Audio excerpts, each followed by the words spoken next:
Holy crap, I have so much to freaking tell you, like, oh my god, and, like, the we have like, we gotta talk about, like, the Europe tour. It was, like, insane. It was all across UK and Europe, and, like, most of the venues were completely sold out, and, like, a lot of the venues were, like, over 2,000 cap rooms. So it was, like, the most insane thing I've ever done, like, it was amazing, and then we also now finally we're on a label. We're on a record label.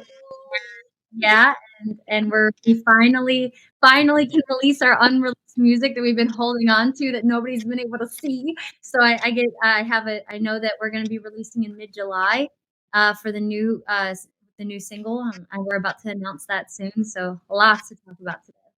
That's Now, exciting. is this the video that I got to see a little piece of last time I was with you? Was it like where we were like like we're barely human and we're half human, half robot? Yeah, baby. Oh, Yep, finally. I'm so excited. Yeah, I know I'm excited. that video looks so cool. And you guys released XXX to kind of tide everybody over while you guys were away. Yeah. Yep. We needed to release XXX as you know, everybody was waiting on music and we were I think so we did the music video. I want to wait for Oscar. He's gonna do you want me to just tell him to join early like I did? Yeah, you can. Okay, all right. Well, it's 5 o'clock now, so perfect. He'll be joining us in a second. But yeah, so basically, with XXX, I know that like everybody was waiting for this Jensen video because we created this music video, this insane BTS footage and everything like that. We were showing everybody pictures of this like insane production with one of the biggest, you know, directors in rock music right now. Like he does all the videos for Falling in Reverse. Yeah, he's freaking insane. Like their visual effects team are like unmatched. Like the video they did for Architects and Ice Nine Kills, and there's just so many bands. Hi, Oscar. Hey, joining the party. I I joined 2 minutes ago, and you've missed it all. No, I'm kidding. Only I had been there. If only I had been there in some form to know what you were talking about at all.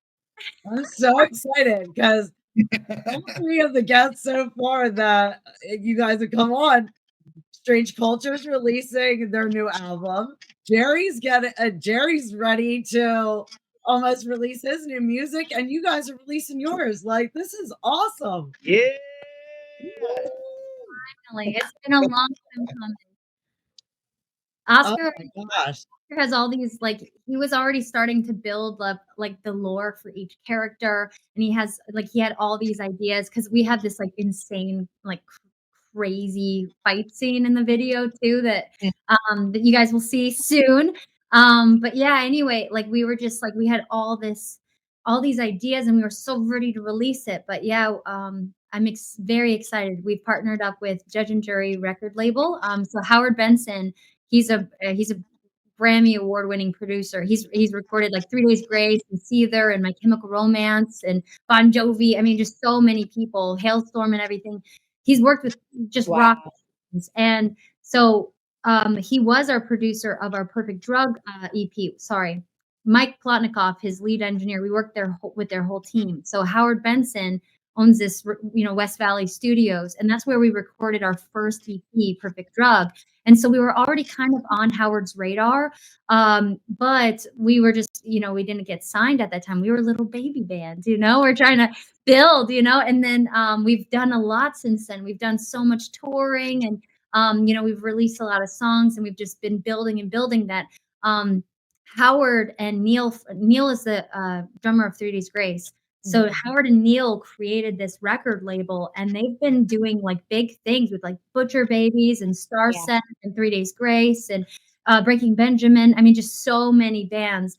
And yeah, we've joined a great team, and I'm so excited to see because Lilac was doing so much on our own. So I'm really excited to take us to the next level, you know, with a label. And I loved how while you were on tour, I just had to point this out because you took pictures and you made a comment underneath, and you're like, I decided not to wear makeup for the rest of my show. And I'm thinking, like, damn, like, No, I don't even have makeup. being tired and being on tour in the UK, like, looks great on you. Oh, thank you. Yeah, no, I don't know what it was. Like right now I put on some sparkles, like I gotta do something. Beautiful. It was so empowering, I think, because I don't know what it was, but I think all like so much of my life being in bands, I was always just thinking like, okay, if you want to be famous, you got to be this brand and you got to be this larger than life character and you have to be like wear this mask all the freaking time.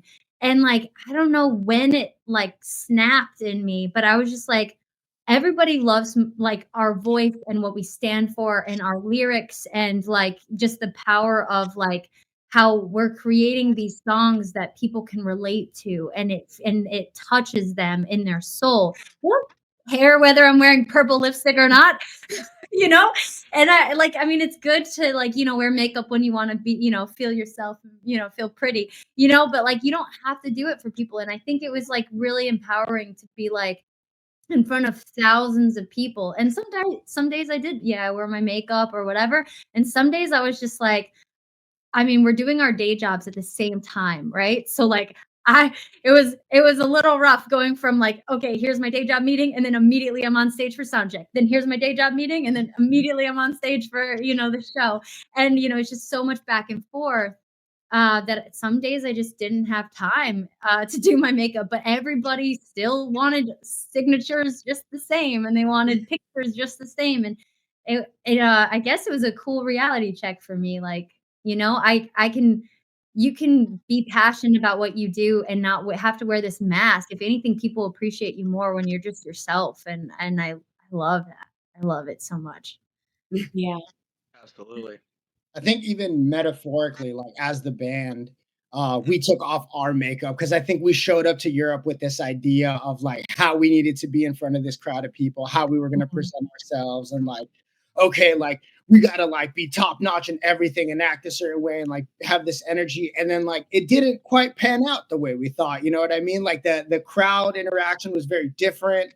It was just a bit of a different energy. And I think kind of like Elisa's saying, like kind of taking off that mask, taking off the makeup, right? I think metaphorically for all of us, right? Like as a band, like once we stop trying to be this thing, and instead we're just like, nah, dude, we're just gonna throw down, like we're gonna scream in people's faces, we're just gonna like fucking yeah, have fun. Like it really like turned out at that point. Like once we were on stage, just having a good time, having fun with people. Like the tour like changed completely, and we were just like having a blast every night and like getting so much like back and forth from the crowd. So it was a really cool experience to like, yeah, like Elisa's saying, like be your authentic self. And I think once you really start having fun and like being yourself, the crowd can feel that, and it's just like so much more of a great experience for everyone involved.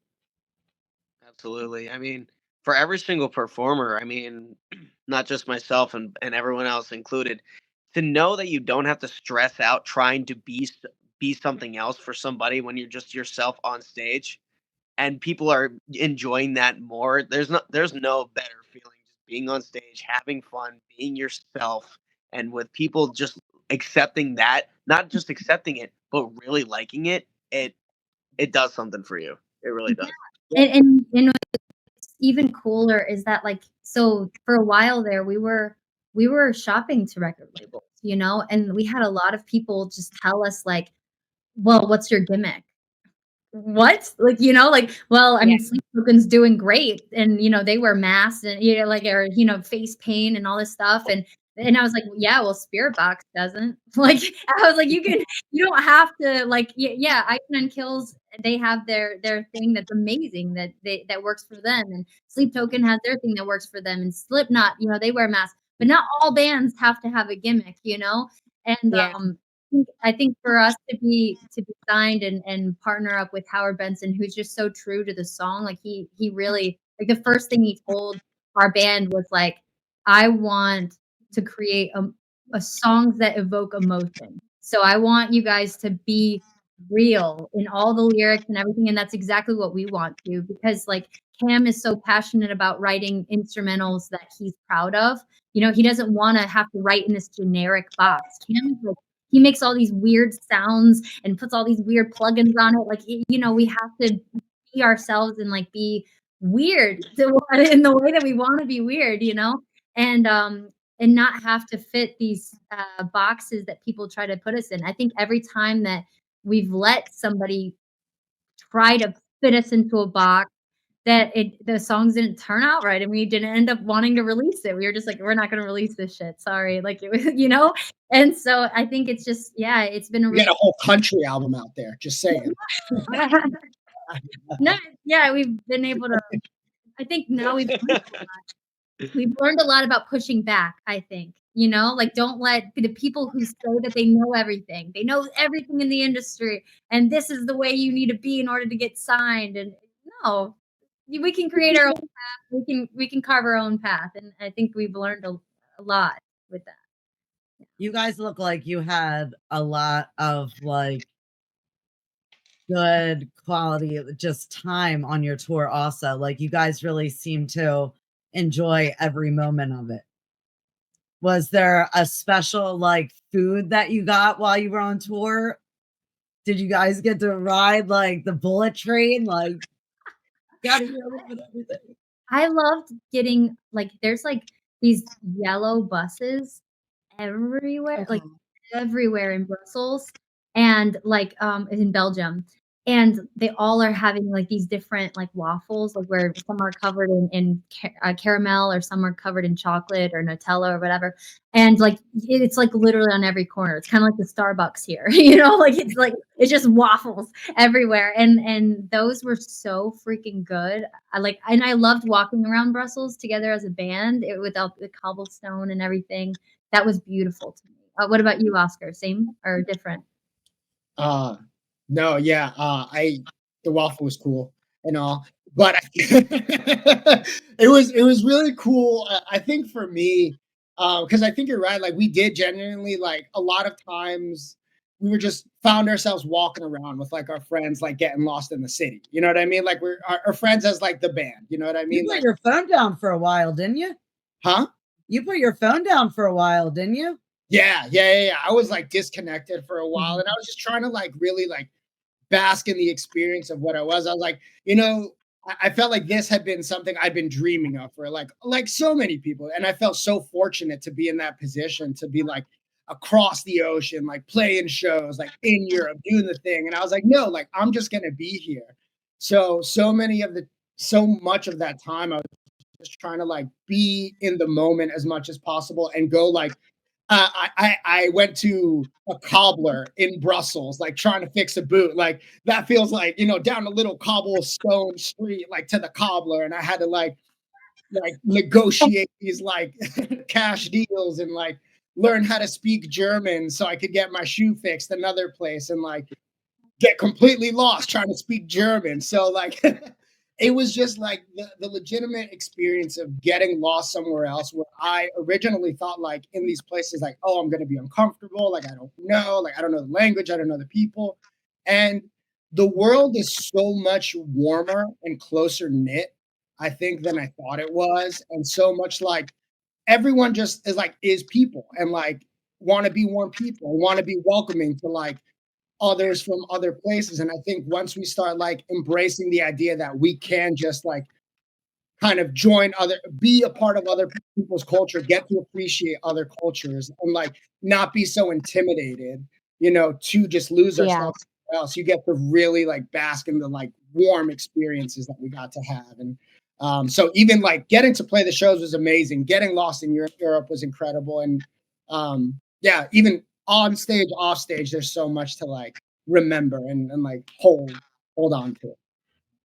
That must be like the best feeling. Like I see all the artists, and this goes to Jerry too. I mean, like I always see like the photos from behind stage, looking out at the crowd. Like for playing some of these like huge venues, like was that nerve wracking walking out and seeing like lines of people like going back? Like I don't get nervous. I think I get excited. I don't know about you, Oscar, but I feel like you and I, like the bigger the crowd, the like more amped we are, you know? I was gonna say now we're pretty fucking badass. It felt great. No. Yeah. Like, yeah. And toward what was it, like the middle of the tour, I think right after UK, Billy was like, you know what, I really love your sound. I really like Billy from Biohazard. He was like, I really love your guys' sound. I really love your energy and stuff. I'm gonna start going up on stage before you even play, and I'm gonna tell everybody, watch out for like this band. This band is awesome. They're brothers and sisters from the US, and they were it was like for a headliner to tell the crowd, watch these guys, let's fucking do this. It was like almost like you have permission to like the opener, because sometimes, especially we heard over in the UK and Europe, it's almost I guess a cultural uh thing to like if you want to show support for the headliner band, you need to show less support for the other bands. Don't be so obvious, that you support the other bands. That way, it shows more support for the band you came to see. And that I guess it was like this unspoken kind of rule over there. And once Billy like just started introducing us in the beginning of the show, it was like night and day difference. Everybody was like, cheering already before we even started. And it made a big difference. That's wild. Yeah. But I mean, you're always going to get, especially with that kind of crowd, their music is different than ours. So like there are some like people that are just like hardcore purists where like they only wanted like the aggressive tone, let's scream, but it's not even like a metal scream. It's like, like their hardcore scene. And we have melodies, we have singing and stuff like that. And I don't think some of them came to the show not expecting like a singing melody or something. And so like, but then so many other people embraced us. They were like, this is amazing. Like, we want you to sign everything and great show. And yeah, so I don't know. It's like it was kind of a split between some people who felt like they had to like, no, this isn't like Biohazard, but then other people were very, very welcoming. It was amazing. That's wild. So can we talk about the first show that you played when you got over there? Because I was like, I was watching everything that you posted. I was like, oh, I'm so excited for the first show. And then you guys are like, yeah. You had some technical difficulties, didn't you? Yeah. Oscar, you want to go with that? To say that, and we've done so much preparation as well. Like we've done all our homework before going over there. We're like, these are the adapters we need. Like this is exactly how we're gonna pack everything. Like we spent like 6 hours that day, like putting it together, like because everything was like broken up part by part in like 15 luggage cases, even at the first venue. So we looked absolutely insane to the staff, first of all, like carrying all this stuff, like trying to put it together, then running around Ireland, I think it was. Yeah. Like trying to like buy the last pieces of what we were missing. The TVs were we have like these monitors we use, and like those were missing from our first venue, so we had to go out and buy them. And we work all day to put this thing together and like barely get it to turn on. And we're like, okay, we're gonna play a show. Like we got this. Like stage is set up. We're all like in our outfits, like ready to go. And yeah, the track starts playing, and 5 seconds in, the stage cuts off, and like the lights go dead, and everyone's just like, the whole venue went black. And oh man, oh my God, did we just like fry everything for the whole venue? I was so worried that we like ruined the whole show. that was the thing, right? Because like, yeah, maybe we can't play. Okay, like our shit doesn't work, but did we just shut down the venue for the night for our first experience? But like, we can look back at that now and laugh and smile about it, because like those are the kind of like memories like you like those are the things you laugh about later on, like holy shit, it sucked in the minute, and your heart's sinking, and like you got this pit in your stomach, and everything is going wrong that could possibly go wrong. But it's funny now on this side. And and literally the next day when we got to Dublin, we were like, okay, we're buying step down power converters. We need to buy a new power conditioner because ours fried, but luckily all of our equipment was like completely okay. Like the power conditioner that was supposed to protect everything did, which is good. Good. It Did just its job. fried the power conditioner. Yeah, so that's the only thing we had to replace. Yeah. Man, Oh, oh man. that's wild. Good times. Yeah, thankfully we tripped a breaker and they were able to flip the breaker back on. And the rest of the guys were able to do their shows, but we were just like we were already like 10 minutes past when our set was supposed to start. So there's no point in we don't have time to troubleshoot this. Like, we're gonna troubleshoot it tomorrow in Dublin. All right, we'll call that our first show. And That's live music for you. yeah, absolutely. And House Oh my was amazing. god. They were So amazing. I said earlier about Nick's thing at Phantom Power when all the power went out. Jerry, have you ever had an incident where you're about to play kind of had a moment where all the sound went? Can you hear me? Yeah. Yeah. Yeah, no, there's been times in other countries, just like you said. Yeah, the power go like we're like there's like canoes or people on like a canal, like hanging out during restaurant hour, and we're like, there's no power here. And we're like, okay, I guess we'll go get a burger. At the time I ate a burger, and we go sit there and we're like, what are we gonna do? And then you go back to the venue, it's like, is the power on now? No, okay. And you're like, okay, well, we're here. And then you're like, so yeah, no, there's times where that happens.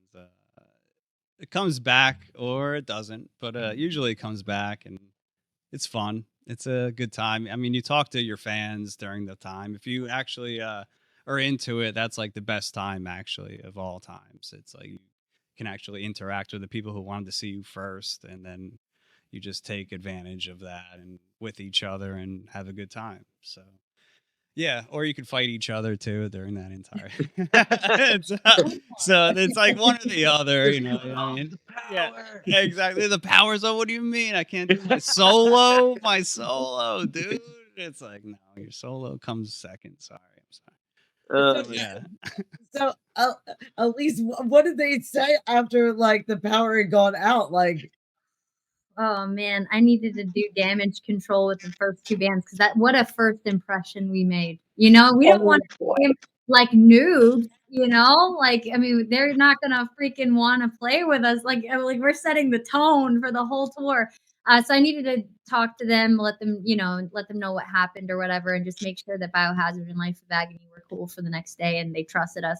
But like the good thing is like Lilac, the guys are, oh my god, like Oscar and everybody in the band is so freaking fast at like striking all their stuff off stage that like we were able to, I guess, develop a really good reputation with them just because of how fast we get off stage. So they have plenty of time to set up before before their set.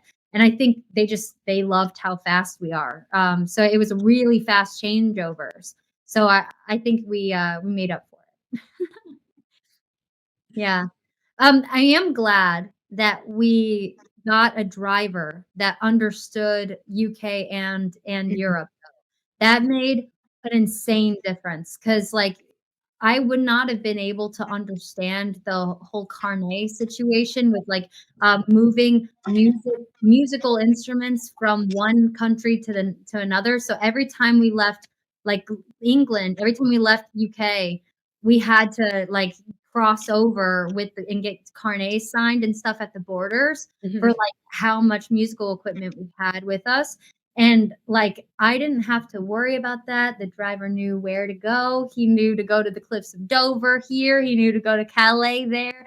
He knew exactly what ferries for us to take and stuff. So it was like a huge sigh of relief because I think that if the band had to figure that out, like if we just rented some kind of vehicle over there to like, move, man, I don't know how we would have done that. So I'm so glad we got a driver that knew the ropes. was it hard switching over like time, like getting onto UK time? I mean, I'll let Oscar speak on his, but I think with me and Sketty, especially, like, we were doing our like, so in the US, my day job, like, is, like, the regular 8 to 5 kinda day job, and then, we have sound check and the show after, right? So I'm always able to do my day job in the day, like, and then I sing at night, and it's never conflicted. But, in Europe, we had to literally, like, it's at the same time, like, I started my workday at 2:30 PM, and it ended at 11 PM, and our show is when? When is sound check, guys? Like, when is the show? It was, like, literally on top of each other, so I had to, like, block out the show days, like, in my calendar for work, so I didn't get meetings and stuff put in that. So it was hard for me, but I was able to juggle, which is good. I didn't have to take any time off. I was able to do both. What about you, Oscar? We just stopped sleeping. Like that just that just stopped being a thing. Like it was actually really cool to like come back and have not slept for a month and a half. Because like when you're accommodating back to like regular schedule, I mean, on the bus we were literally not going to sleep till like 4 in the morning any night because we had just never caught up. So once we got back, we're like, oh, okay, cool. Like I'm just going to sleep at 11 o'clock, midnight, whatever, like here, and like just waking up later. So like um it didn't take too much getting used to, but it was just we didn't sleep for a month and a half at all. So there's that. But other than that, it was fine. Who needs sleep anyway, man? It's for life. So do you have a lineup like for your next tour, or are you guys taking a little bit of time off? So, now that we've signed to the label, they want us to prioritize, we're gonna release Barely Human in mid-July, and we have to write. We're, like, literally write a whole bunch of new music, that we're gonna release with the label. And, so we're getting with, like, writers from all over. Like, we're, working with people who've written for Bring Me the Horizon, we're working with people who have written for Hailstorm, we're working with people who've written for Poppy. Like, we're just gonna get in a room with a bunch of different writers and see, like, who we like writing with and, just kind of explore that adventure with different Yeah. writers and different sounds. Yeah, just see what comes out of us. And then, we'll release, more music, once those the good thing is literally the guy who owns our record label is a producer. He has a record studio. He has a recording studio and a giant team that is amazing. And so they're amazing at making hits. So I mean, we're with a really good team. So hopefully, once we release that music, they're planning on hopefully getting all of the writing and all the recording and stuff done for us to be ready for a fall tour. So it's going to be a busy summer of writing. But yeah, hopefully we're going to release Barely Human before the summer. Well, I guess during the summer, mid-July. Yeah, then more music in the fall. I am seeing a bit of a pattern because I have noticed that a lot of bands are like working on projects for the summer. They might have like a couple things they have planned, but I'm hearing more and more that everybody's hitting it hard in fall. Yeah, I think that's what we've noticed too. Like, since we started, like, getting, like, to the tier where you work with booking agents and stuff like that, they heavily focus on, like, a spring tour and a fall tour, and, like, the summer is a lot of the festivals and stuff. So Yeah. if you're not on festivals, then you're writing and you're recording during that time. Like, that it's a pretty, normal schedule, from what I've experienced. Yeah. If you're not working, you better be working, kind of thing. Yeah. Well, I always cling to fall because I love Halloween and love all the time around Halloween. Jerry, I know you're with me on that. Yes. Yep. Oh my God, Nick, I will never forget when I showed up with the skeleton, the full skeleton, and it was in green. And Oh yeah. I like hugged all of you, and you literally had like my face. Like, on your shirt. Like, Noah was wearing a white shirt, and it literally had And like it had an imprint. the whole side of my face was like on his shirt. I That's remember that. Oh my god. I was like, I'm not waterproof tonight. Oh my god, that was a fun day. I remember that day. I remember that show.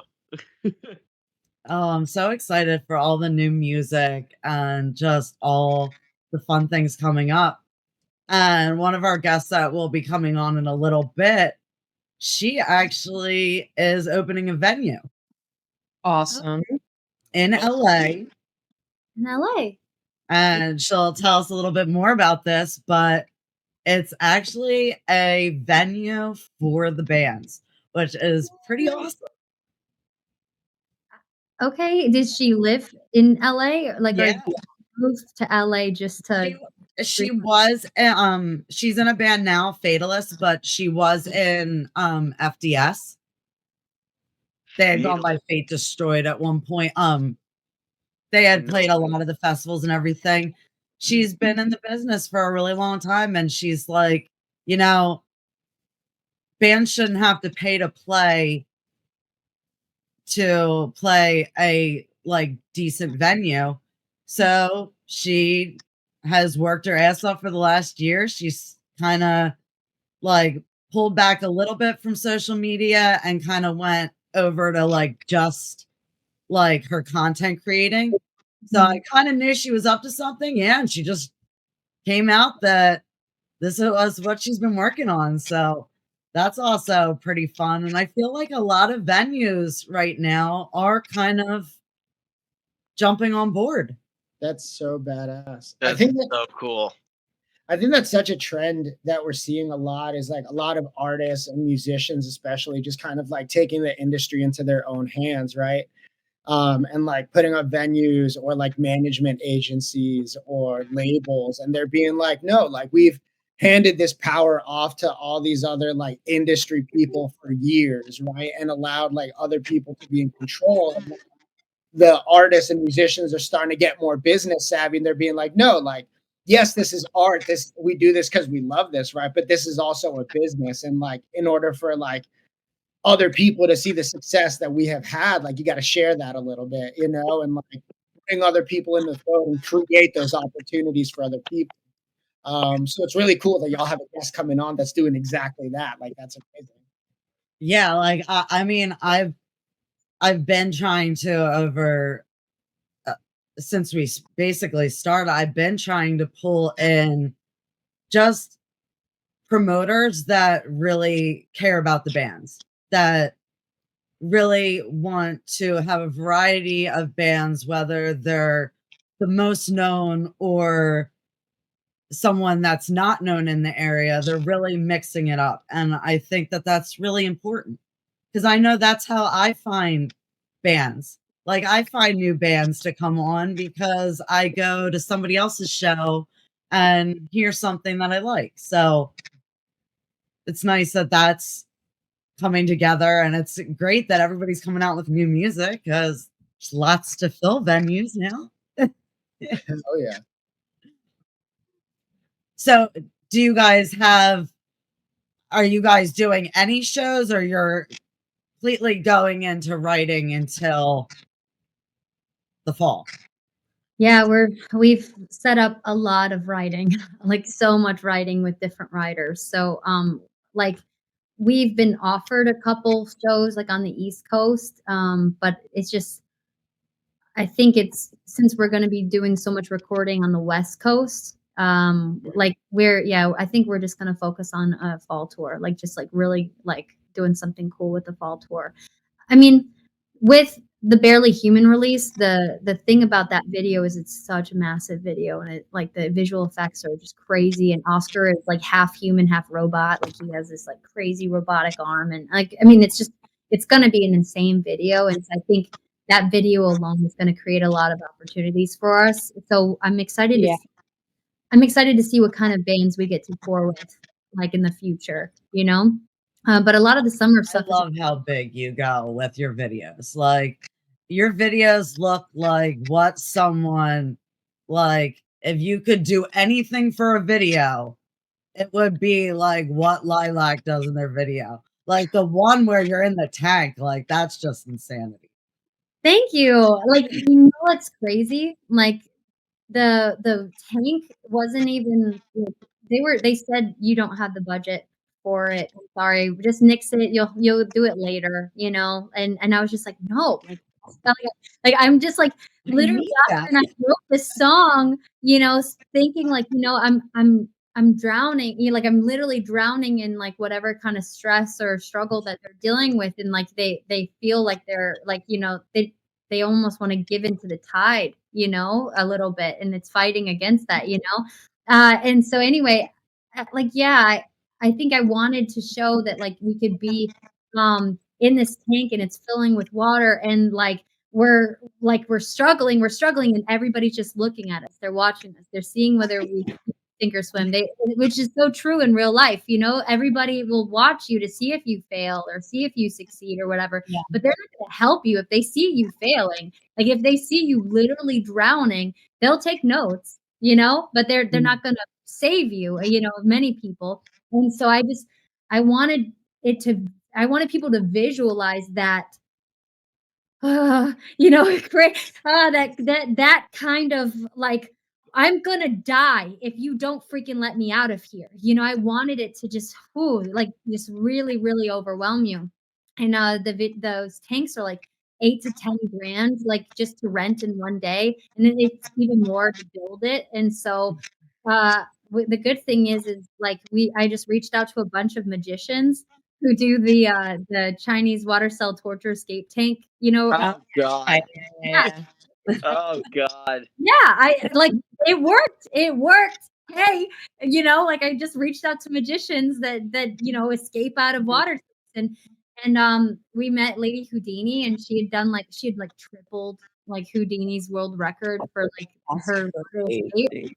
and it was really insane because she showed me how to undo the locks and everything. She showed me how to undo her chains because the chains are so heavy, they're supposed to weigh you down.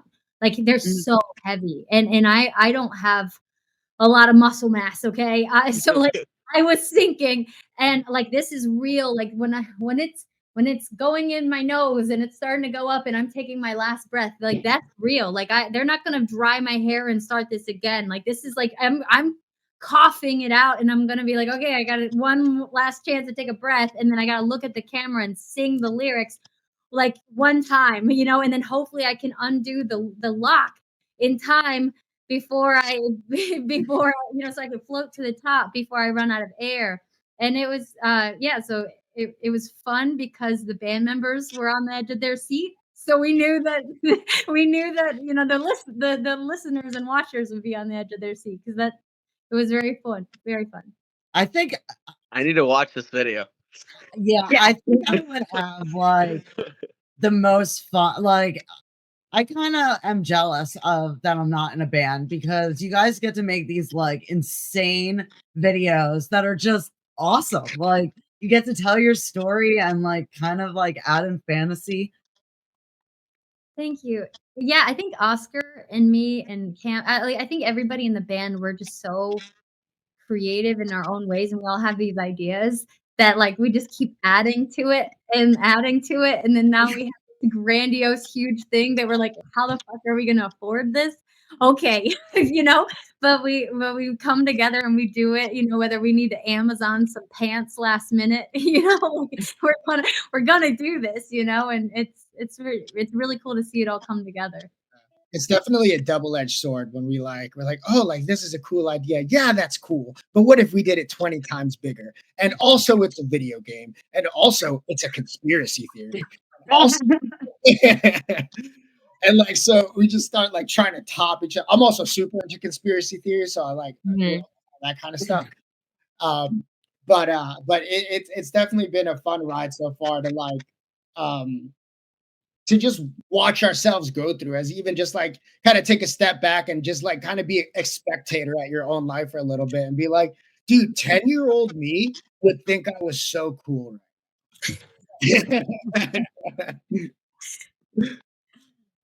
So true.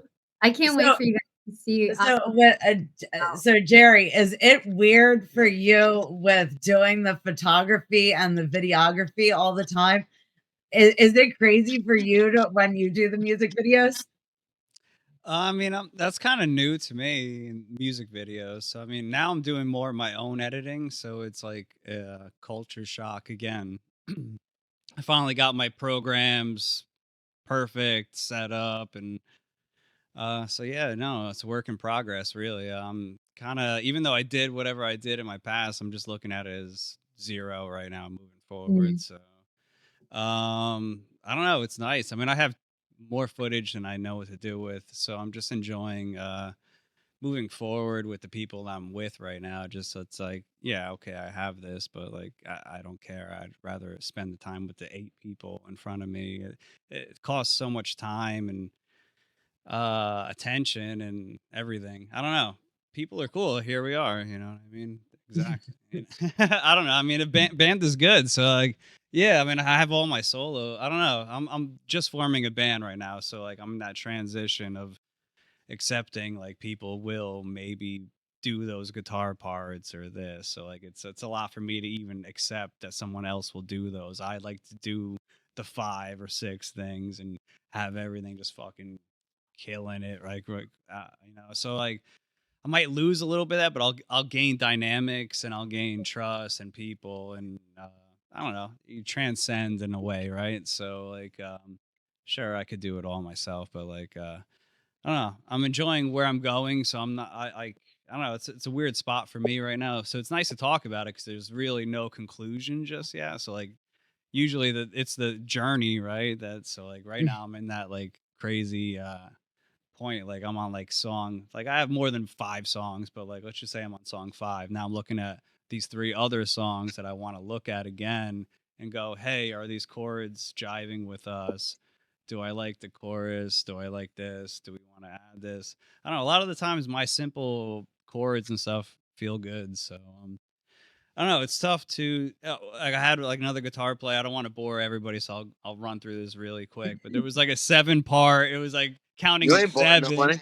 Yeah, we were counting in 7, and then the next part would be like 7/4. Then it would go. It was like nice for us all to go. Oh shit, we have to like learn how to count together. Like, but like it's just like it's hard for like where I'm at. It's like I'm looking at like this like push and just like and there's a 7 there, but like like the 7 gets really weird. So like I'm like, let's chill on that 7 for a hot minute. Like we did that for like the community, but now we have to focus on like this like intense path. So like but I like it though because it I want to have some kind of chill music in between my songs possibly moving forward and stuff. So like I want to have 2 drummers, so it's just going to be very confusing to explain that to everybody and for that to work like have a percussionist or and have that fit in small stages. So like I'm just taking my time and just like going very gradually and enjoying it. So yeah, it's a tough spot.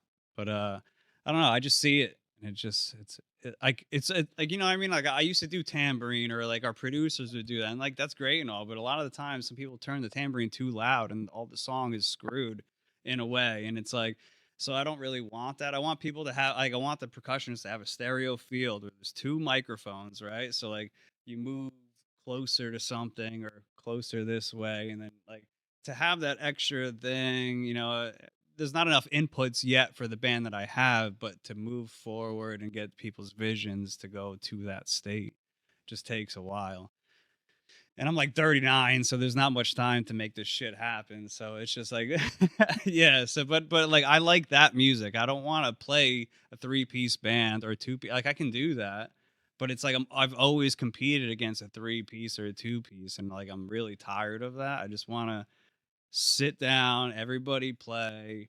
And then if someone doesn't play something, it's okay. It's like there's enough background stuff that it does not matter. I don't Like think we all I've take ever each other. seen a band with 2 drummers.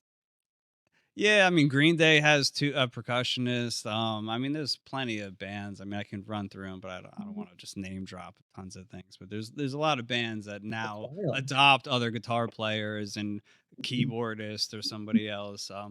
There's just a lot of rhythm. I mean I play key like I just told like I told you like an hour ago now maybe or something. But like I sing to my keyboard, so it's like it's unfortunate there's not a keyboard player playing live to my stuff currently when like that's what I'm singing to. It's like a clear note.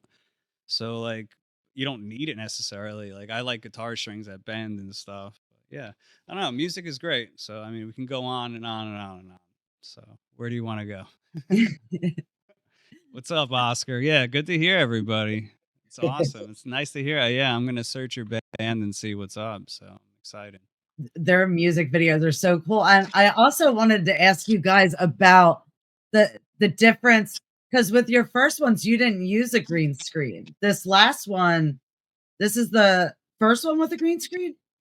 No. The first one, Scott Hansen, they made a lot of scenes. Like they made like we wanted to be everybody's perfect drug, and have all these different, like I can be any character you want, baby, like. And so like anyway, we had like so many different like scenes and like different rooms that we were doing stuff in, and every different, so many costumes. I think we had like 8 outfit changes. Like I did different hair and different, makeup and outfits for every single scene. It was crazy.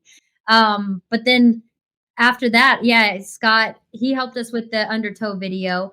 And that was the first time where, I mean, that was a real tank. Those are all, that's real stunts. And it was the band, but like, and they created the asylum rooms and everything, which was crazy, where we were getting experimented on. That's the one. If you said you wanted to watch the water tank one, it's called Undertow. So now you know.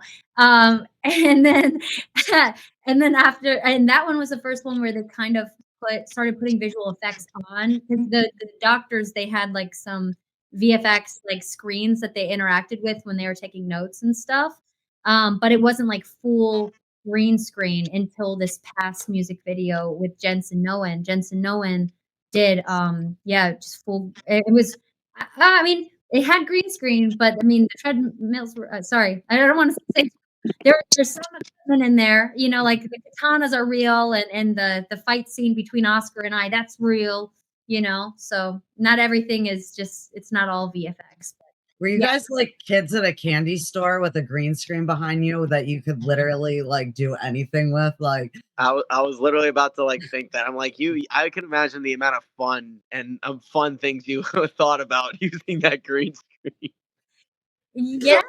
I mean, but it was also fun just like putting on like actual like fighting gear and like staring Oscar down, and like we had to like look at each other like we were gonna kill each other. Like like that's fun too. That's You know? never happened before ever, because bands don't argue. You know what I mean? Oh god. Stage, like even on stage, Oscar and I push and pull each other, and it's so like having a fight actually in one of our videos was so cool because we've never done that. We've never like gone toe to toe. Like we've always been, hey, we're telling this same story in one song, but we have the same emotion that we're wanting to evoke from people, and we're telling the same story from 2 different people's perspectives, right? But with Barely Human, Oscar and I are literally on 2 different sides. Like the concept, the lyrics, like the lore that he's created of like who his character portrays and who my character portrays, 2 different people on 2 different sides. Oscar, do you want to like get into like what the story is about? Like what is the like who are you and who am I in that video? Yeah, I mean, honestly, without giving too much away, really, it's just kind of like where we are as a culture. I think it really is like I'm all about metaphor and like the story behind the like picture of the story, and like I think it was really cool with this concept of lyrics and video style that we got to explore where we as a culture are with technology, right? And this like fight between letting technology completely take over our lives versus fighting for our humanity and like what little we have of it left. And so throughout this like war, we go like internally, like this internal struggle. It's also laid out in the world where Elise is on this side of like taking over the world with technology, and I'm fighting for humanity's last hope, and ultimately like you have these like figures of like these people who think they know exactly what is best for their own people, and they fight to the death for only to be turned on by the culture they're trying to fight for. And so I think it's just I And see really, like lilac style alien Mortal Kombat. So that's what we really want to get into with the lore and what we've been working on for the last year of really putting together the idea of uh building this world around that idea, right? Like Lisa's probably been explaining before I got here, like this video is really just next level for us and a next generation move for us as a band. And we really want it to be the statement piece of what we're going to be doing for, the foreseeable future. And so putting that stamp of building this world and this new idea and this way we interact with technology and with each other and with our audience, like I'm super excited to start putting out, everything we have planned for it, which has been, like I said, a little while in the making, but worth it. And I love how it has like a call to action too. Like, we've already with a little bit of stuff that we've already released to hint on it, but now we're gonna start really releasing more hype. Now that we have a date that we're gonna release it. But if you look on our Instagram and you look at some of the stuff when we were actually filming it and stuff, we kind of hinted on the fact that like, all right, so if the world is it's at the end of the world, okay, and like I feel like, everybody some people, they just wanna go full AI and, like, lose their sense of empathy. Like, sometimes I feel even myself, like, I sometimes I shut down my emotions, I have kind of a problem with that where I can't feel anything. And so, like, I think, some people just wanna go full AI, well, just, like, let's just take over the world and, embrace technology and embrace, like, go full robot and, like, just take over as this new race. And like other people are like, no, let's hold on to our empathy. Let's hold on to our humanity and fight for emotions and not turn our switch off completely, and feel, And but as they're fighting at the end of the world, because they're fighting, they're losing limbs, you replace your arm with a robotic limb, if you lose an eye, you replace it with a robotic eye. And I mean, yeah, what do you do? Like, what side do you choose? Everybody's barely human. Nobody's all fully human anymore. We're at the end of the world. Everybody's half human, half robot at this point. So, like, what side do you choose? And yeah, so I'm excited for that video. That's fun. And you said that is July? Yeah, yeah. Mid-July. Around the corner, baby. Finally. Yes. That's exciting. I've been impatiently waiting. I got to see a little teaser, November 3rd of last year.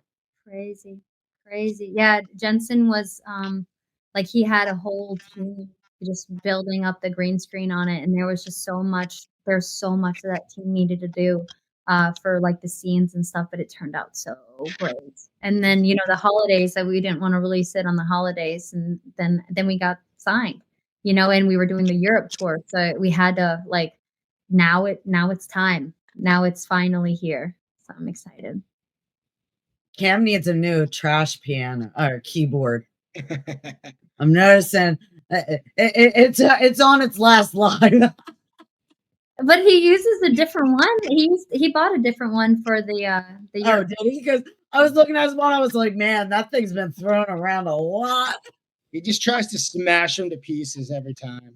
He does. Like his goal is to like at the end of every tour is to like just break it enough to where like he'll need a new one for the next tour. But I but love but I even loved when you guys came to Love Drafts. Literally, he threw it and the pieces went out. And he's like, I never expected that the fans were gonna hand me the keys back to my keyboard. Like they were literally handing him back the keys throughout the show. I think he had got all the keys back. He's like, this is amazing. I mean, he fixes like a lot. He does a lot of like soldering work and stuff like that. So like in between like the different shows and stuff, he'll try to make it last as long as possible, but he doesn't hold back. So when it's time to replace it, he'll replace it. But like if it's able to still do another show, he'll get another show out of it. My son just thinks he is amazing. Like I had known what was kind of coming. Like I knew that he did the whole thing with the keyboard ahead of time, but Jackson's standing there, and I just see him like his eyes follow him up the speaker as he like climbed the speaker, and he's like, "Mom, what is he gonna do?" And then he like threw his keyboard down, and Jackson was like, "This is the coolest thing! Oh my god!" Oh man. If something were to happen to like my keyboard if I were to bring it on stage, if something happened to it, I think I'd cry. Like I, Really? I Most people would, I feel like. That's the rational reaction there. Cam like throws it. If he didn't throw it good enough, he pulls it back and throws it again. Like, Yeah, yeah. Cam is like, I mean, he lifts it above his head. I mean, he's crazy, but he also like has set up his keyboards. So like he has like wireless keyboards, like even like small ones, like on the top of our light towers, so he can climb light towers and headbang while he's playing like a wireless keyboard up there. So he has like so many just like random little keyboards everywhere, so he can like run around and climb like a monkey and headbang and play. Yeah, I don't know. That's so cool. I want like you were talking about having extra percussionists. Like you know how Slipknot they have their main drummer and then they also have their percussionist guy that like he's like on this spinning rotate. I haven't seen Slipknot in a long time, okay, live, but last time when I saw them live, he was on this like spinning rig of like other drums and like other like things that he was playing, but it was spinning the whole time, which looked pretty sick because he would hang from it and spin, and stuff. And so I like Cam, I think he wants to build a rig. Like I mean, when we're not opening, for a tour, eventually when we're big enough, I would love to be able to just like let him go ham on just like creating this like crazy ass rig that he's gonna play like keyboard and climb and maybe it like would you rocks. guys be up with him? Like if like with Rihanna when she did the Super Bowl when she like was way up on the platform, would you ever do that? I'd be Hell so yeah. scared. Hell yeah, we would. Yeah. Oh my god. Yeah, Oscar and I we've climbed when we had the chance. Like when there were things to climb on, we would climb. But I mean, Cam I think is a little bit even more crazy because at least so Oscar and I we have a microphone in our hand. We don't want to drop it. So Oscar, I've seen him put it in his back pocket before, but you still want to be conscious of it not falling out of your back pocket, right? So like but Cam he could just run around and like hang from things and stuff. And so yeah, I don't know. I think it'd be cool to give him like an actual because he rocks it so much just with his muscles, I guess. He just rocks it. But we could put it on something that actually does have like a spring sort of thing and move. I think that would be sick. We'll see. Have Yeah. y'all ever heard of a band called Nothing More? Dude, Yeah. that's exactly what I was gonna say. Like the guy Yeah. nothing more with the thing. Like Yeah, do you know what I'm talking about? I know exactly what you're talking Oh, about. I saw that for the first time at Incarceration 2022. I was with a buddy of mine. It was the last day. They went on stage. He brings up this weird, like, how can you describe it, Oscar? It looks like a scorpion tail almost. It does. I think he calls it the scorpion tail. And like the cool thing is, like, it starts. Correct me if I'm wrong. I think it starts hooked down, and he'll like stand up on it and like fly up. Yeah, and then onto like it. swing it up. Yeah. Yeah, It is dude. the weirdest thing ever, but it's at the same time, it's like so cool. It like Is he comes up still with like on these it or weird. does it fling him? No, he like rides this thing. It like Yeah. moves around. Like it's literally like he's riding it because he's not like on the ground at all. He's like Yeah. on this like structure. And the cool thing about it is it's like I think it makes sounds itself, but it also has controllers to control the guitars like wirelessly as well. So while they like while Yeah. I think it's like some sort of like sampler slash synth in like the form Yeah. of this big ass contraption. Yeah. yeah, and he has like whammy bars that are connected to it, so he'll like pull on something and it'll act as a whammy bar. Yeah. It's like, oh, so It cool. just sounds interesting. Yeah, Oh, it was the coolest yet the weirdest thing I've ever seen live. yeah. It was weird, but it was cool. And at the end of the day, like we're all like gluttons for attention. So like, of course, like we can get on like a tower or like, look at me, like in any form, like absolutely, it's so much fun. Yeah. So Nick, would you get on our Rise contraption? Yes. 1,000,000%. Oh yeah. Yes. Jerry, how about you? Would you get on? Absolutely not. No way. I have to say, I'm Counting like, it out. I No was way. like nervous the whole time Rihanna was up on Absolutely that not. thing. I'm like, oh my god, she's pregnant. Like, No, I'll do whatever. Of course, yeah. I'm like anything goes at this point. Right? I mean, fun. I mean, yeah, no, but stages are already scary enough with the lights above us, like all the weight and things. So, yeah. If anybody wants to build a stage, cool. We'll check it out. yeah, I think I could I do don't like know. if it was like just a circular platform and it was like still kind of connected to the ground.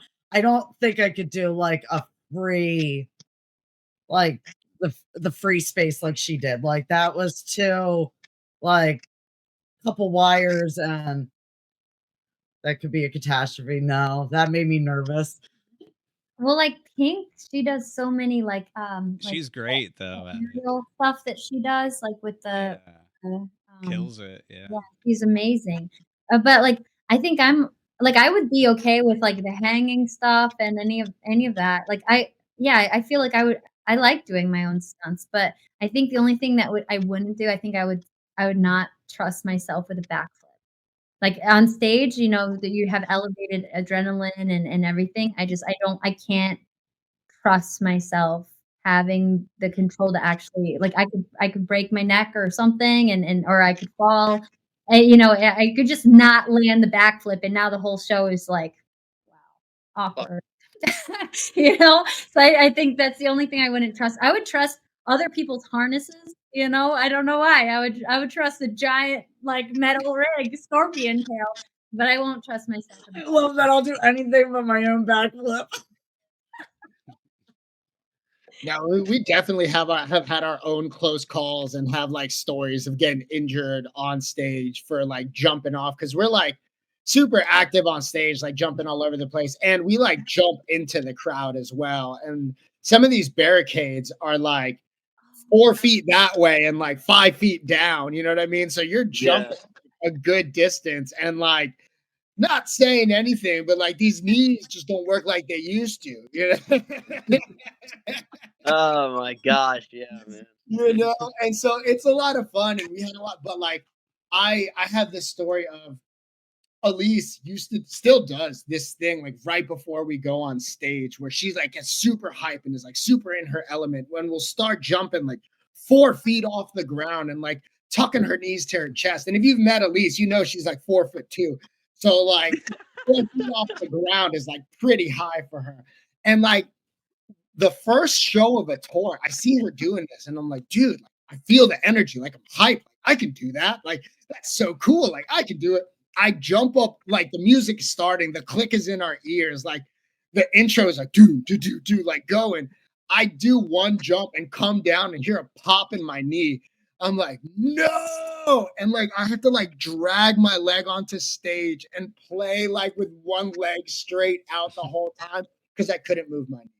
I was like done. That was the first show of the tour, and we had like Nobody could tell. Nobody could tell though. You did great. yeah, I'm feeling your face. You did good. You did good. It was at the beginning of a tour. Like he did that at the beginning of our New Year's Day tour, right? yeah, of our first tour. Yeah. But I had the monkey see, monkey do moment on this past tour in the Europe because all right, so yeah, Oscar.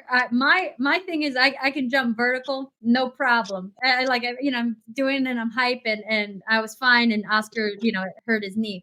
Well, Oscar, he'll jump from the stage to the metal barricades right in front of this crowd like before our song Dangerous, he just jumps into it. And like guys have longer legs. Most he does have longer legs than me. I should have jumped down. I like normally I jump off the stage and then I like up to the barricade, okay? Like it takes me like 2 hops, okay, at least, 2 or 3 hops before I get to the barricade. But I'm there. I'm ready for the last chorus of Dangerous. But for some reason, I just thought, okay, it's sound check.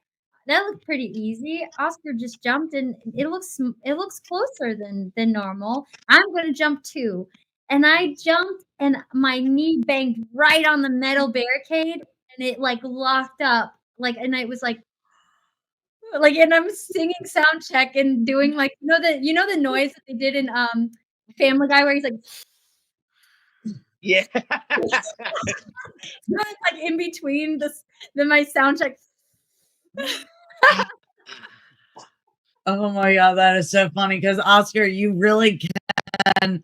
I want to call it almost like a gazelle jump because I even have pictures of you like mid gazelle jump where you're like so long, like you're like stretched all the way across the speaker, like in position, like yeah, you definitely have those rock star like photo skills. You're definitely photogenic when you're up there. Yeah, I try to be. Like I said, I'm a glutton for attention. So that one filter that has like it's almost like a prism and it goes in the center. That like filter was made for you because like you always seem to like at least I capture them when I'm taking pictures of you. But like you're always like in the center, like doing this like real rock star move. And you just need the prism like coming out around you. Like His tongue is always sticking out. His main like half of the pictures are his tongue sticking out. I think it's very hard for you to find a picture that isn't where your tongue is sticking out. I've actually like started looking at pictures from like when I first started doing it to now, and I think it's gotten longer. Either it's gotten longer or I've gotten better at it, but like It's gotten I long. went through I'm pretty sure tongues grow. Like that's all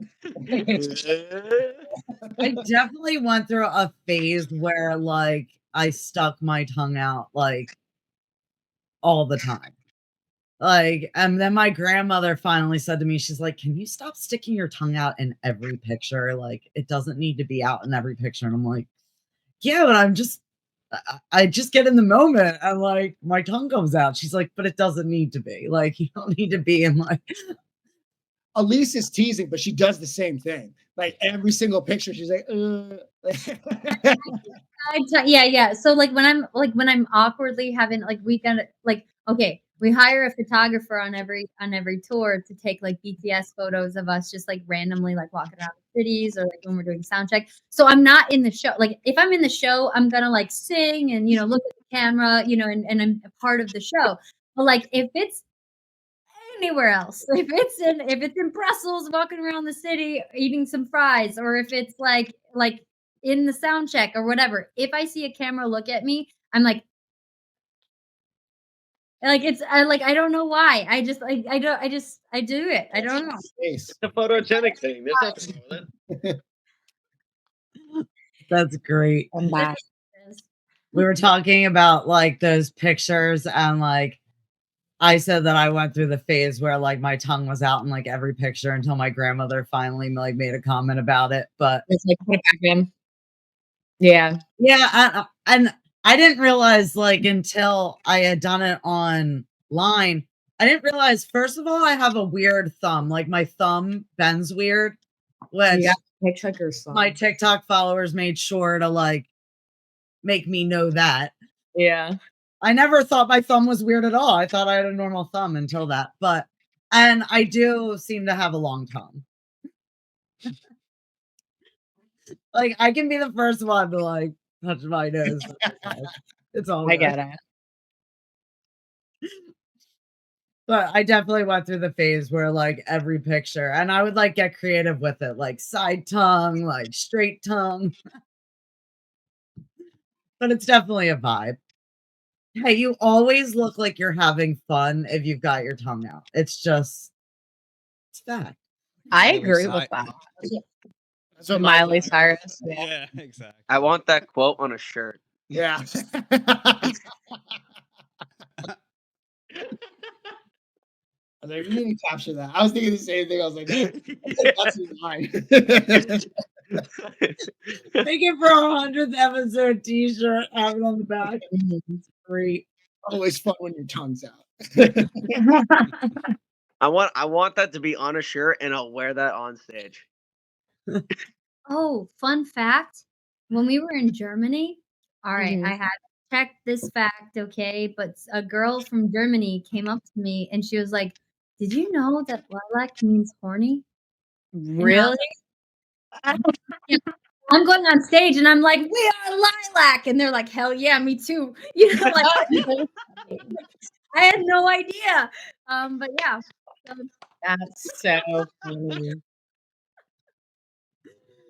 oh man. Oh my god, We're in that's Germany. so great.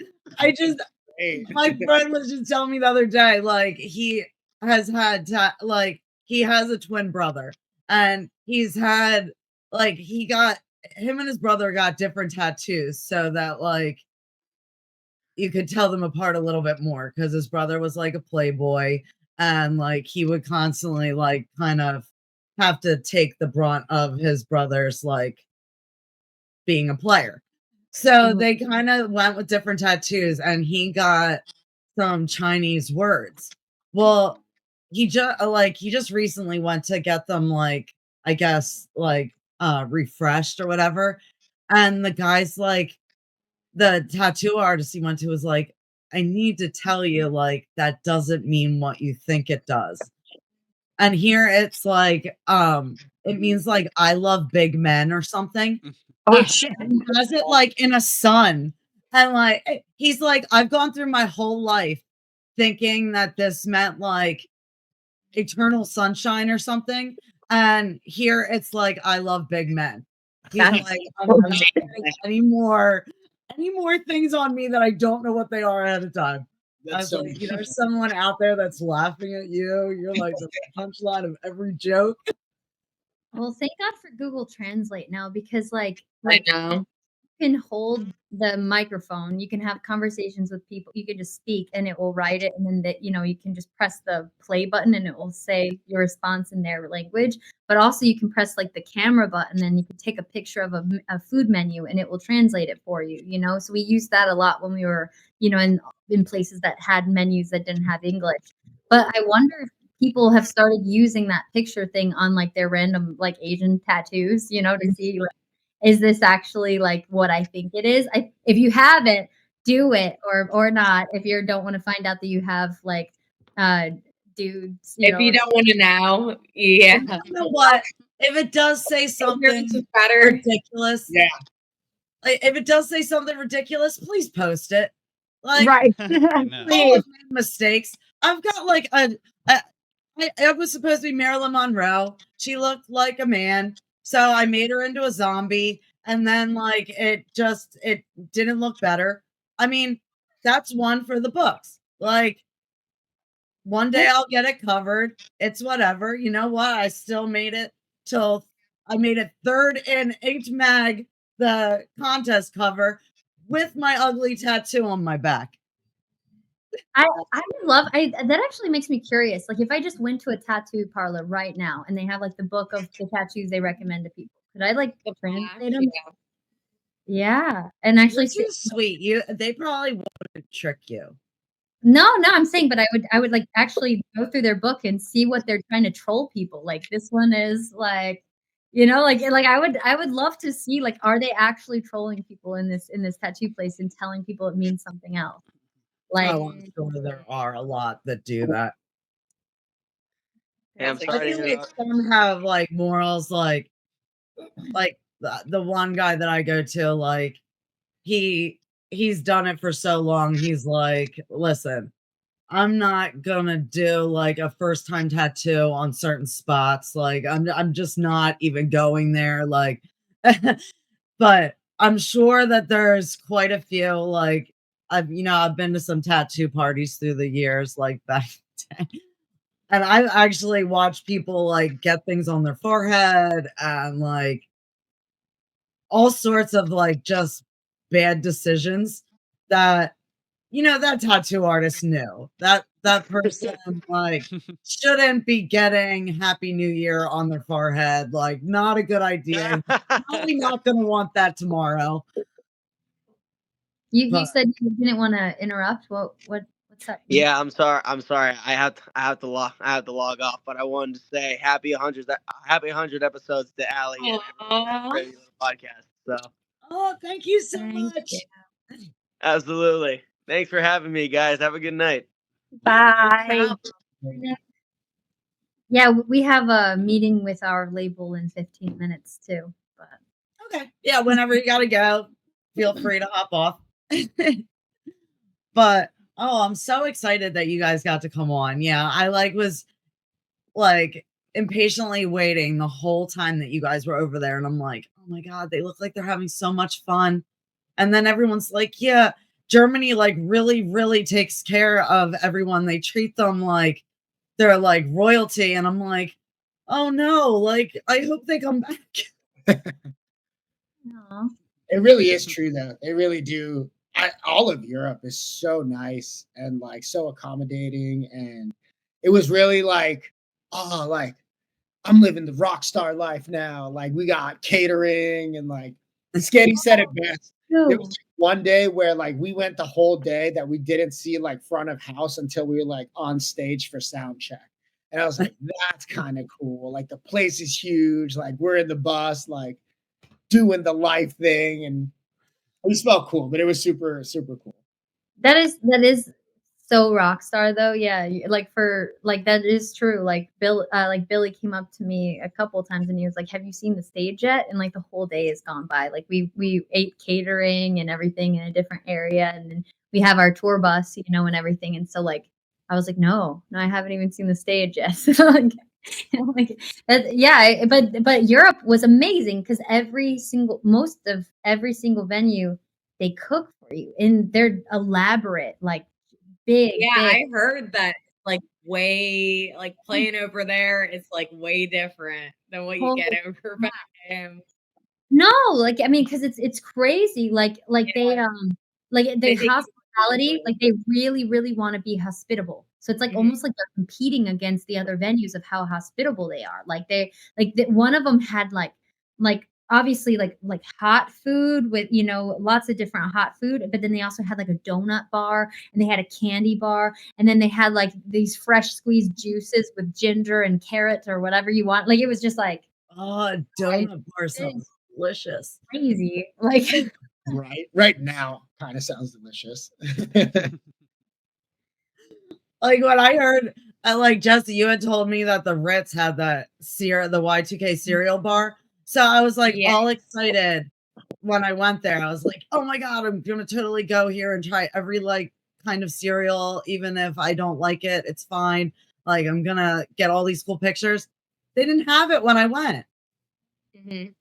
Oh, It was only for, I guess, that period of time. It was a limited time thing, but yeah. I so love those. I love those new age like donut bars, like the cereal bars, anything Y2K themed, of course. nice. So, Jerry, are there any places that you've been to that were very hospitable? Oh boy. That's like bringing back memories. It's like 6 to 10 years ago. I don't know. I mean, the crazy thing is sometimes we wind up booking our own shows. We went to like Hawaii and we like put up the money to like take rent the venue and then actually do all that stuff. So like I don't know, that stuff was crazier and it was exhausting. It's like on New Year's and you're doing all this extra work and then it's like but it was great. Accommodating, yeah, everywhere. Argentina, I mean, there's people that barbecue in their backyards. They're like famous for that and stuff Mhm. like that, and their meat and stuff. I don't eat that anymore, but like I don't know. There's people that like, yeah. There's certain communities in Mexico, like they love Ramon, so they'll invite you into their houses and they'll like put on all these festivals and all these old school performances and just kind of get you hyped up for like That's that's what they cool. like. Yeah, yeah. So like you got a show Right. either tomorrow or that night or day before, and they're like just embracing music, and you're just like, this is great. Like you see like these odd performances that you don't usually see, and that's basically my best memories is just watching some odd performances from anybody from Ramones to I don't even AC/DC, like with the first singer, like a lot of the stuff with him, like I don't see too often. So like when I see it, it's just like he kicks butt and The performances he did, yeah, and people really appreciate that, like in other countries and things like that. So music is people that message me and they're like, yeah, music in our country is like that's like our freedom. That's how we like separate like our thoughts and stuff. Like we like music and stuff like that. So I don't know if that answers any questions, but people treat each other very well all over the place, right? So I don't know. Music is very generous. Now I'm just curious, like, and this can kind of go out to any of you. Like, is it harder to do sound check in a different country, or is the music kind of like international? Is the equipment all the same? Are It's you the plugging in same. the same DI box? Are you like, you know? It's the same stuff. I mean, everybody. Sometimes there's better uh, front of house guys, monitor guys, or there's no monitor guy, or there's the front. I don't know. Festivals, they either know their stuff or they don't care, or they. I don't know. Usually they know their stuff. I mean, I don't know. People are pretty smart now. If someone's behind that board, usually the promoter knows, like, hey, let's not mess around. Let's pay the right guy to run the faders because those speakers in people's ears. I mean, it's liabilities and the whole entire show and it's an electrical problem constantly. So yeah, I don't know. What was the question? Well, I think that there's a couple places that we went to where the front of house guys were so used to every instrument needs to be hooked up with individual like plugins and everything. Whereas like Cam, our keyboardist is such like a mad scientist with everything that he has made our brain essentially just like it's one place and it has two tails and he's just like plug this in like all of our wireless in-ears are like in this rig, all of our microphones are in this rig, everything is in our rig and it's self-maintained. Cam controls it all, like it's all controlled in one place. So literally the front of house just needs two tails. Here you go, here's two cables and they're like, what do I do with this? Like what do I do? Like and so it's like sometimes that gets a little confusing for some of them. But no, it's other than that, yeah, it's pretty much the same. Other than the step down power converters, but now we're ready. Yeah, there you go. Yeah. No, now. We do need to hop off just because we got to prepare for the next meeting. Thank you so much for taking the time to come on and talk to us. Congratulations on your 100th show. Stick around and watch out for our single Barely Human mid-July. Love you guys. Congratulations on getting signed. Thank you. Bye, guys. Bye. They're so fun. Yeah. So Francesca should be hopping on soon.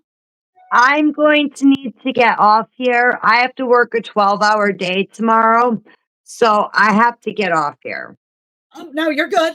Yeah, so it's been a lot of fun, but yeah, I have a very long day ahead of me. So it's been nice talking to everybody, and I love you, and I will see you next time.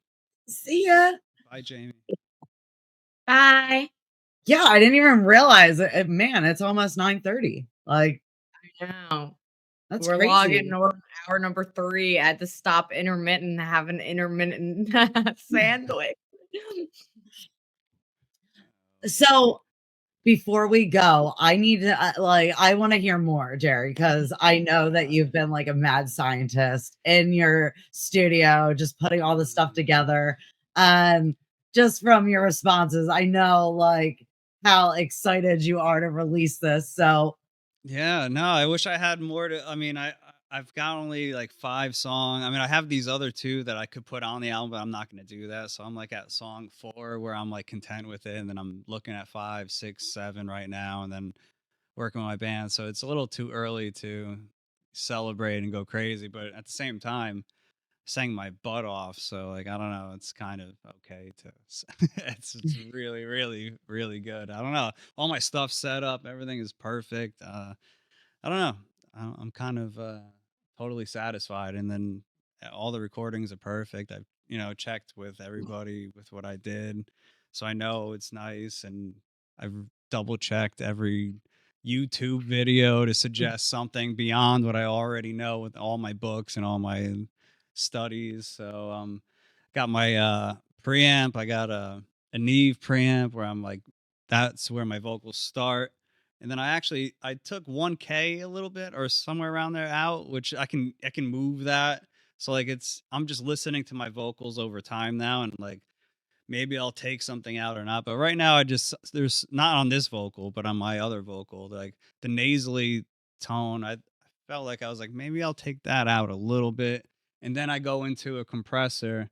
That compressor really only, the attack is, I think, very late and the release is really soon. So like it really catches just like anything that goes like outrageously high, and it tames it down. And then after that, I send it to another compressor. So like the first compressor is just going to grab the quick ones, and the one after that kind of just tames it down like a normal picture. So the LA2A, which is like I'm going through like $15,000 worth of like vocal equipment every time I go through something at this point. Which prior I was going through less, even though I had the shit. So like, you know, it's fun to get nerded out and put the time in and see how transients and how to tame everything in the mastering thing, and when to give the mixing engineer a good solid recording, compressed or not compressed. So I was going non-compression for a very long time. I wanted to master recording. So now that I've mastered recording, now I'm into compressing and limiting, and then I'm going to get into mastering. So now I've already did everything where the mixing is very easy for my friend Jason, who does the mixing. So now I know that it's good. So like I can mix my own stuff, but like I'm gonna maybe indulge in my band a little bit before I mix all my stuff, just to get a good foundation where we can actually play live and start making money. And you know, have to do that sooner than later. So I don't know. It's pretty amazing. Everything is good. It's all functioning. You know, fixing all my amps. I don't know. It's a very expensive route, and beyond knowing what to do. You know what I mean? It's like, and then you don't want to, you know, leading everybody. And I don't know. I'm perfectly happy, so I couldn't be happier. And my recordings, I think, will represent that. And then Now, will you do a vinyl with? yeah, vinyl. Yeah.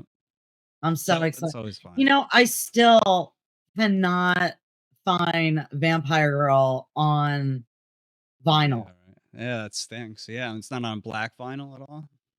I've gone around to literally every store around me, or like any record store that I see, and nobody has that record. Wow. Yeah, I'll have to look online. That's crazy. Yeah, no, it's unfortunate. It's wild when you make a certain amount of pressings and things like that. I'm gonna find it like somewhere like totally unexpected, and just be prepared for a text message like, I found it. I know, yeah, and I know I love that song. I mean, yeah, I wrote that music and that stuff. I wrote it in we were in like, I think in Long Island or something at a Misfits show, and I wrote it in the top bunk. Or on the bottom. I was maybe coming from the top. I think I was jamming in top bunk when he was doing an interview, and I was just playing. He's like, "Hey, what's that?" And I was like, "Yeah, I don't know. I was listening to Pink earlier, and I like this the riffs that I'm had in another thing, and then I just took Pink's inspiration and then moved honestly forward, and this is where I'm at now. So now I have this new riff, and that's where then we just wrote the whole song in the Winnebago, like with all like the fans trying to have him sign stuff and do all this stuff. Just wrote the song right then and there. It was just easy, you know. So yeah, I mean, there's certain notes and stuff. Like you know, I could go crazy. I don't want to reveal too much right now, but yeah, it's He's like keeping secret. yeah. There's a couple. There's things that I pushed in there on purpose to like represent Misfits and stuff like that. So people I cannot even wait. People comment that or whatever, but I mean, I don't know. It was on purpose, but not really. It's literally things like if I do anything in music, it's not like literally that on purpose. It like stumbled into my fingers, and it's not like, you know, I tried to do something. So yeah. Now, do you think that there's sometimes that there's like added pressure because like you've been around the Misfits when they like and you've been around like just I don't think it's pressure. I think it's just people's comments or like the outlet or it's not even pressure anymore. Like, right, I'm past that. So it's like I've done wrestling, right? Or I even done wrestling beyond whatever most people think I've done wrestling. Like I've built my own rings. I've been trained by these people. I've done a Glacier versus Jerry Only, and I did backflips off the second rope over Glacier and at a like a convention. Like I've done lots of crazy things that were like there's no pressure anymore. It's just like when you read these things and people treat you a certain way, you just go, yeah, whatever. I mean, there's people that are way worse, and it's amazing to me, how people talk to each other. But it's one of those things where you just if you give it time, sometimes some people that might talk bad might really like you. So like you just gotta hang in there and like just and they don't understand you. Like no one should understand you, I don't think, right in the first bit. So everything takes a long time, right? Like longer than anything should. And I guess that's what it is. I don't know, but that's society. So like I don't know what to say about all of that. So well, I mean, your first song that did so well that like I mean you got to be anticipating like what everybody's gonna have to say about your new music. Like you've oh, been thank you. working on Yeah, this no, so I love long, and that song. That perfected song, it. Like that song is amazing, and it's actually better than even the recordings, and like the recordings are pretty darn good, but like that song is actually good. And it's like I don't feel any other way. I never have felt that way, uh, and it takes time to learn that song properly to like harmonize every riff. Like we've done things where we've had our main guitar player like put a harmony pedal on and go, okay, that was the sound. Or like, okay, that sounds really cool. That pedal is really massive. But then when we actually play the harmony, it sounds beautiful. And we're like, fuck the pedal. We take the pedal away and we put some other pedal there and we go, okay, now we're harmonizing that.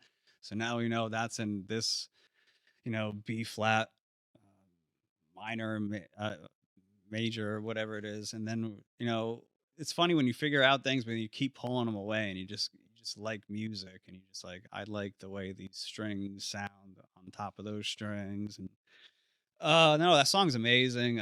That's why I have to have like two or three singers just to get all these woes really, and even if not, I can improvise it all, and I think it would be just as amazing. So like I'm not really worried about what happens, to be honest with you. Like it just could be me and Matt, but like I have some really nice people that I've been spending time with. I mean, even everybody I've ever played with, we can all come back together and do this and that. But like, I don't know. I like where I'm going right now. I just want to sing my songs.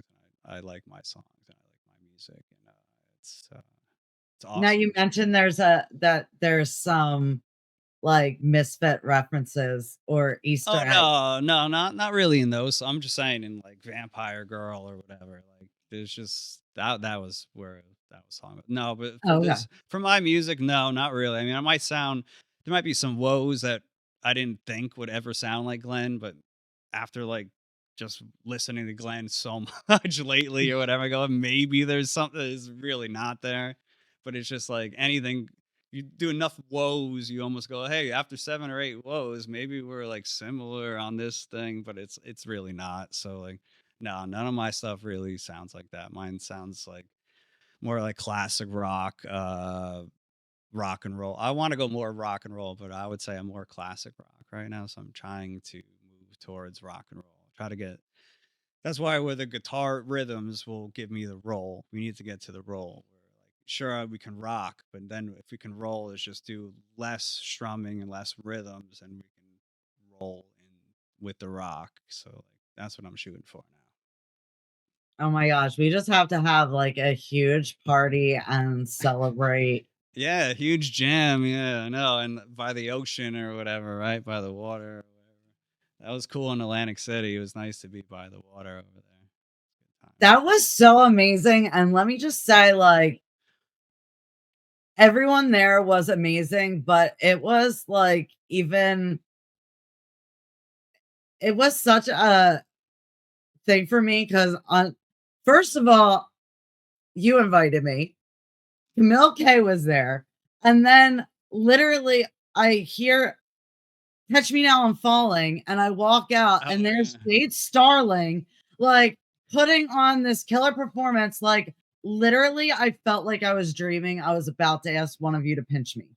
Yeah, it's awesome. Yeah. And then we walked outside, and what was it, David Irwin? Or, You would or know his name better the than guy me. from 21, he's outside, and Was thank that God actually you, him? like, That was him? That was legit?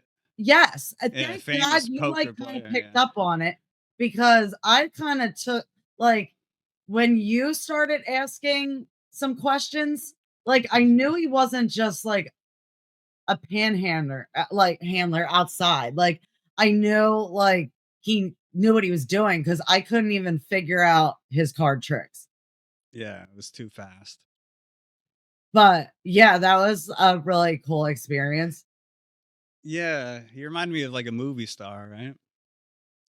That's why the movie was based upon him, I guess. He reminded me of, I don't know his name. I'm bad with movie actors' names, so we'll just keep going. I was so tempted, because he's like, "Yeah, why don't we go and I'll teach you how to play blackjack?" And even though, like, I definitely wanted to go learn how to play blackjack, like, I knew that, like, if I went, it was gonna be, like, one of those, like, crazy experiences that I probably wouldn't have made it home for, like, 2 days.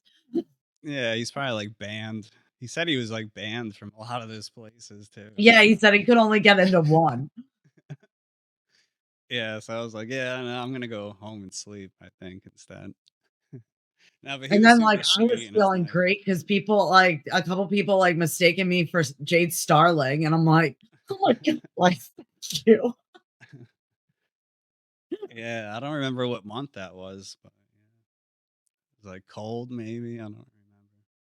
December or no? I don't No, I don't think it was cold, cold. remember. I'm trying to remember.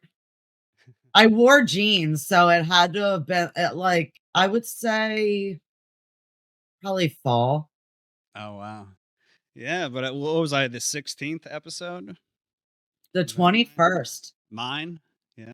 Yeah, Oh, wow, you were alright. our 21st. Yeah, now we're at 100. I can't even believe it.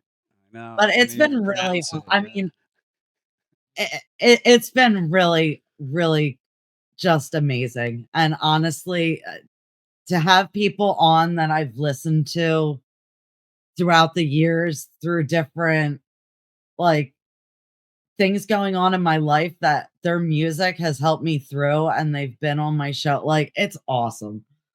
Yeah, I like hearing interviews, I think, more than the music nowadays, to be honest. I mean, there's certain songs where I'll just, like, bang out to or something, but, like, I'd rather hear them talk about, whatever. So, yeah, you're doing the right thing. It's nice. Well, we've kinda lost everybody. Everybody kinda I know. had to, like, dip out slowly. Yeah, But well, bring it thank to you an end. so much for taking the time to come on. And Yes. as soon as you're ready to release anything, let us know, and we will Yeah. hype it up everywhere. Yeah, that's what I was thinking. I'm gonna talk to people and show. Maybe I'll like show my first two songs to you guys, or you can either review it. Or I'll give you like maybe we'll agree on like doing like 35 seconds of it, and you talk about, or who knows? I mean, I don't know the best steps to talk about a song that's not even released yet, but we'll talk about it. You could even do that 20 seconds and have Jesse and I blind react it. Yeah, that's what I'm saying. That would be good. Yeah, whatever you wanna do. Yeah. We're so behind you and rooting Cool. for you, and can't Yeah. even wait to hear your new music. Yeah, thank Thank you you so so much much for the for coming support. on and Yeah, celebrating with us. I'm so happy for you. Yeah, and all the 100 down, support. and we're gonna keep going strong. Thank you, Yeah, keep talking everyone. strong.